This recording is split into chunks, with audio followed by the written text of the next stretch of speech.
Hoje a gente tava aqui lavando louça e pensando umas coisas sobre a minha vida e pensando assim, tá, qual é o momento de admitir pra alguém que você não tá bem?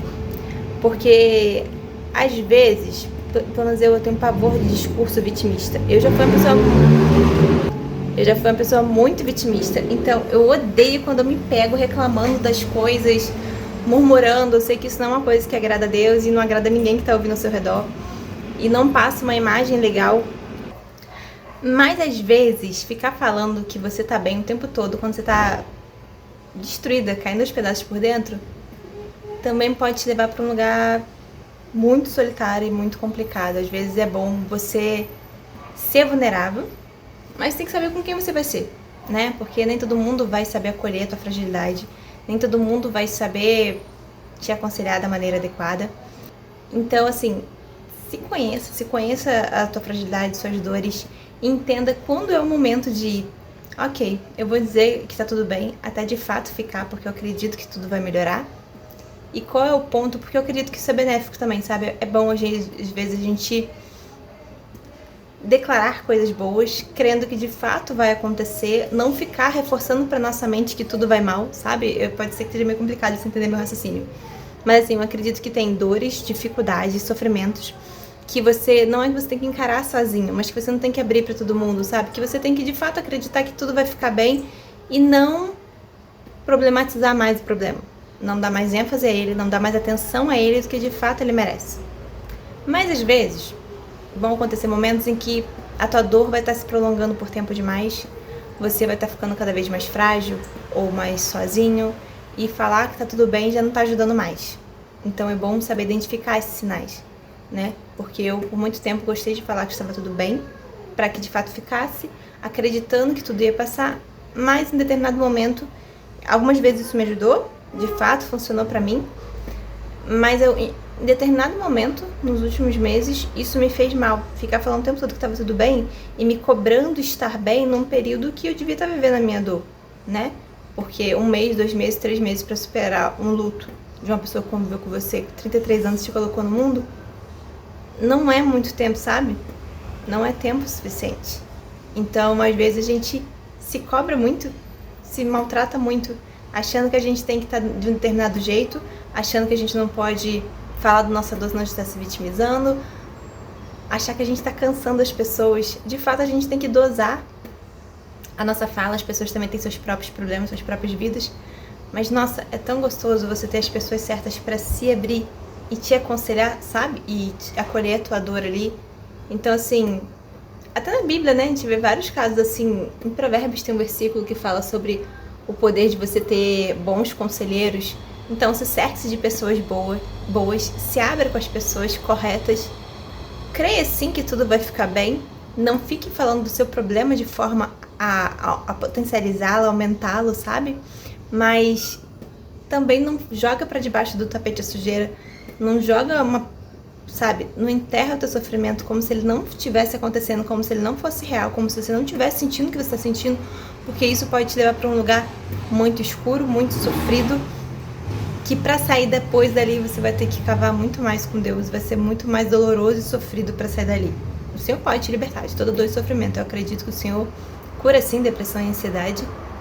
Eu acredito que Ele também quer ver uma dedicação nossa, e é difícil quando você tá sofrendo, quando você tá depressivo, você ter ânimo de levantar e reagir. É difícil, você se sente esgotado. Eu nunca vi, gente, como uma perturbação mental pode esgotar tanto a nossa energia física, sabe? Eu me sinto exausta quando minha mente está bagunçada. Eu fico com a mente cansada, eu não consigo racionalizar, eu não raciocinar direito, eu não consigo verbalizar as minhas ideias direito e meu corpo fica exausto. Eu já tive depressão uns anos atrás e parece que eu tinha esquecido, sabe? Eu às vezes até falo pra Deus assim que esse é o meu espinho na carne, é pra me manter humilde, sabe? Se eu me afasto de Deus, eu volto pro lugar de onde Ele me tirou, sabe? Eu acredito no poder dos profissionais pra tratar doenças mentais, emocionais. Eu acredito sim que em alguns casos remédios são necessários, mas eu acredito nos médicos dos médicos. Eu acredito que eu não me criei e eu não posso me consertar sozinha, né? Então, primeiramente, busque a Deus. Estar doente, estar depressivo não é falta de Deus, mas busque Ele mais ainda, com mais intencionalidade, sabe?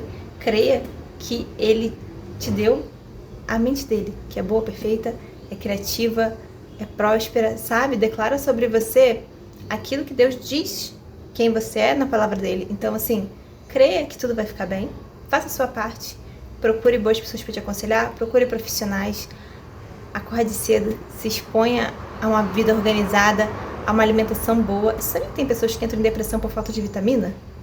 Por falta de vitamina B12, acontece muito. Vitamina D em baixa, ferro em baixo, dá sintomas muito parecidos com depressão.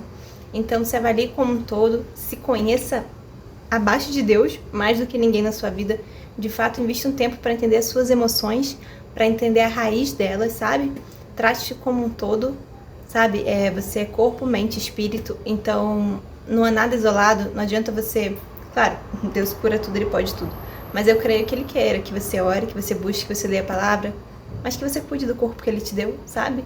Que você procure evoluir como pessoa e amadurecer emocionalmente, porque Ele nos capacitou para isso, Ele nos deu muito material de estudo para isso. E orar, sabe? Eu realmente acredito que a oração é incrível para mudar a gente. Tem muita gente que fica horas e horas orando para mudar o outro, enquanto Deus deu a oração, na minha visão, como uma ferramenta incrível de trabalhar em mim mesma, sabe? De enquanto eu tô falando com Ele, eu tô mostrando minhas necessidades, meus desejos, meus anseios. Já aconteceu com você quando você tá orando e a sua mente começa a mudar, sabe? Você começa a ver uma situação que você queria como uma forma diferente, começa a vir certos pensamentos na sua mente que vão clareando as suas ideias e você vê que aquilo que você queria que não deu certo por um motivo. Ou mostra às vezes quando você está sendo mimado e egoísta, reclamando de uma situação, ou que você está pedindo uma coisa que você não tem capacidade nenhuma para poder administrar e Deus quer que você se capacite. Isso já aconteceu muito comigo, sabe? De Deus ir trabalhando comigo no meio das orações e me exortando e me confrontando e ver que eu precisava melhorar muito como ser humano. Então, assim, sabe? Tem esse momento diário de oração com o Senhor. Não só de manhã quando você acordar, mas durante o dia, tá com uma pausa mental ali, fazendo alguma coisa manual. Vai falando com Deus, já pedindo pra Ele trabalhar em você. E cuida de todo o restante e pede para Ele abrir os teus olhos diante das coisas que você precisa melhorar na sua vida para que de fato você fique bem. Então esse é um recado para as pessoas que não estão tão bem emocionalmente no momento, mas que vão ficar em nome de Jesus. E entender que todo mundo passa por dificuldades, todo mundo tem dores. Deus continua sendo bom, porque quando tá tudo bom para você e ruim para uma outra pessoa, Ele era bom. E agora que você tá sofrendo, mas tem alguém dando certo por aí, Ele já não é bom mais? Se você está tendo esse pensamento, isso mostra o quanto a nossa carne é caída e o quanto a gente é mimadinho e quer que tudo seja bom só pra gente, sabe? E quanto a gente é egoísta, porque sempre teve sofrimento no mundo e sempre vai ter. Então, é isso, gente. Entendo que a vida não é um morango, lutas e dificuldades vêm, mas a forma como você reage a elas, a forma como você se esforça para procurar coisas boas em meio ao caos, como você dá glória a Deus e agradece por tudo em meio de cenários onde muitas pessoas estariam murmurando, cara, isso muda toda a sua vida, toda a sua trajetória e não deixa você afundar em meio à tempestade, tá ok? Beijo e fique com Deus. Até o próximo vídeo.